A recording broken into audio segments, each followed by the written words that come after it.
So guys start करते हैं आज चैप्टर 13 महात्मा गांधी एंड राष्ट्रीय आंदोलन। ठीक है, पावरफुल क्वेश्चन सीरीज 12 है। इससे पहले हमने 11 कर रखी है, आप देख सकते हो। 12th क्लास हिस्ट्री है, चैप्टर 13 महात्मा गांधी और राष्ट्रीय आंदोलन जिसका नाम है। स्टार्ट करते हैं क्वेश्चन नंबर फर्स्ट से। गांधी जी को किन किन स्रोतों के माध्यम से समझा जा सकता है, यानी ऐसे रिसोर्स कौन से है जिसके माध्यम से हम किसको समझ सकते हैं, गांधी जी को समझ सकते हैं ये।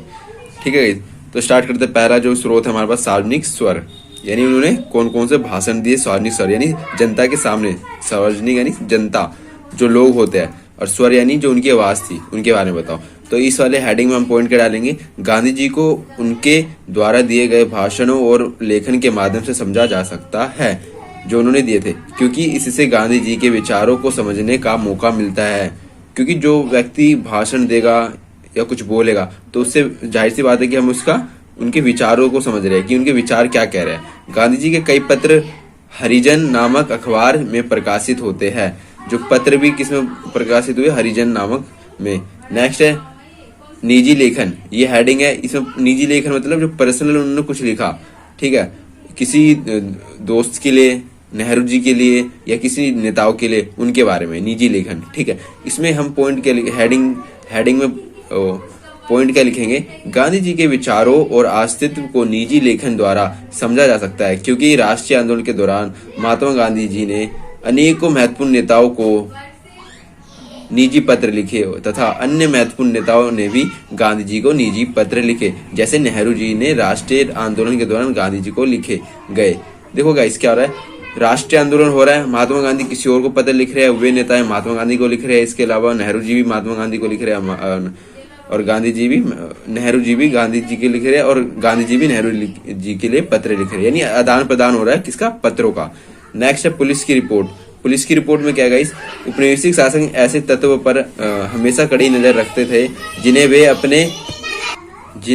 वे अपने विरुद्ध मानते थे। इसी लिहाज से सरकारी रिपोर्ट गांधी जी को समझने में काफी महत्वपूर्ण स्रोत है।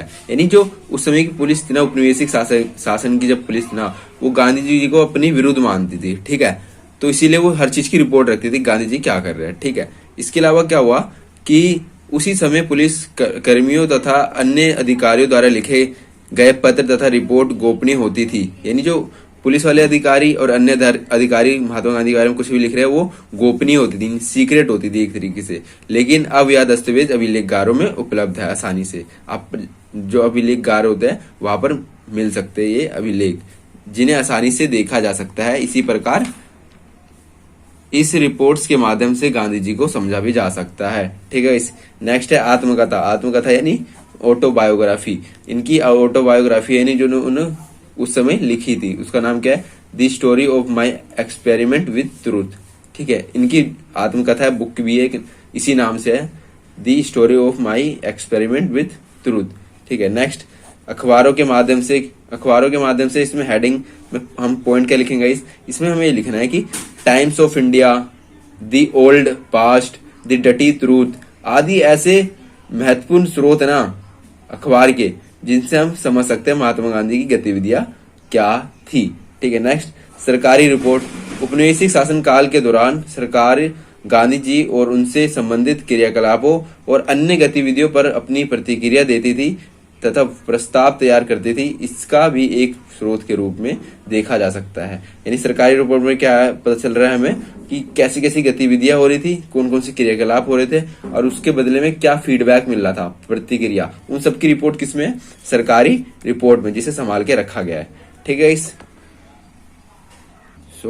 सो गाइस स्टार्ट करते हैं क्वेश्चन नंबर 2। असहयोग आंदोलन के कारणों का वर्णन करें। असहयोग आंदोलन गाइस 1920 से 1922 तक चला, जिसमें क्या हुआ, बहिष्कार किया गया सेवाओं का। वकीलों ने न्यायालय छोड़ दिए, स्टूडेंट्स ने स्कूल छोड़ दिए, कॉलेज छोड़ दिए, और अन्य सभी अंग्रेजों वस्तुओं का बहिष्कार हुआ। स्वदेशी जो हमारे देश में बनती है उस वस्तुओं को बढ़ावा देने का एक आंदोलन था ये गाइस। तो हुआ क्या, असहयोग आंदोलन के कारणों का वर्णन करें, यानी किन कारणों से असहयोग आंदोलन हुआ उसका वर्णन करते हैं। पहला है प्रथम विश्व युद्ध, फर्स्ट वर्ल्ड वॉर।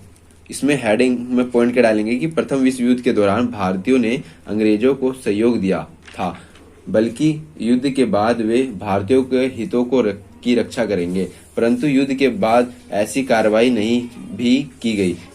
और 1919 के कानून द्वारा किए गए सुधारों से भारतीय संतुष्ट नहीं थे। हुआ क्या, प्रथम विश्व युद्ध में क्या हुआ, अंग्रेजों ने बोला आप हमारा हेल्प करें, ठीक है, हिंदुस्तानियों को बोला कि आप हमारी हेल्प करिए, मतलब फौजियों को वहां पर भेजा गया है, इंडियन फौजी थे, जो इंडियन आर्मी के फौजी थे, जो भारतीय जो सिपाही थे उन्हें कहा गया फर्स्ट वर्ल्ड वॉर में भेजा गया, और अन्य महत्वपूर्ण लोगों को भी, जिसमें कहा बोला कि हम जीतने के बाद आपके हितों की रक्षा करेंगे, हम आपको कुछ अधिकार देंगे, मगर ऐसा कुछ हुआ नहीं।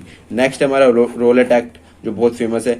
रोलेट एक्ट में क्या हुआ, 1914 से 18 के विश्व युद्ध के दौरान, इसी दौरान अंग्रेजों ने प्रेस पर प्रतिबंध लगा दिया। जो मीडिया है, प्रेस मीडिया है, अखबार चैनल है, जो उस पर भी बैन लगा दिया तथा गतिविधियों का दमन करने की नीति अपनाई गई। अमृतसर में अंग्रेजों के नेता डॉक्टर सत्यपाल और डॉक्टर किचलू की गिरफ्तारी किया गया। इन घटनाओं के परिणाम स्वरूप पंजाब के जो स्थिति गंभीर हो गई। अंत में क्या हुआ, 13 अप्रैल 1919 को जनरल डायर द्वारा जलियांवाला बाग हत्याकांड में एक राष्ट्रवादी सभा में 400 से अधिक लोगों की मृत्यु हो गई।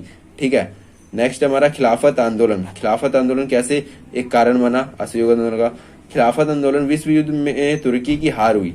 ठीक है, हार से भारतीय मुसलमान की आशा थी कि ब्रिटिश सरकार तुर्की के सुल्तान खलीफा से कठोर संधि करेगी। ठीक है, क्या करेगी, कठोर संधि, जो कॉन्ट्रैक्ट है वो कठोर करेगी सुल्तान से, क्योंकि हार चुकी है।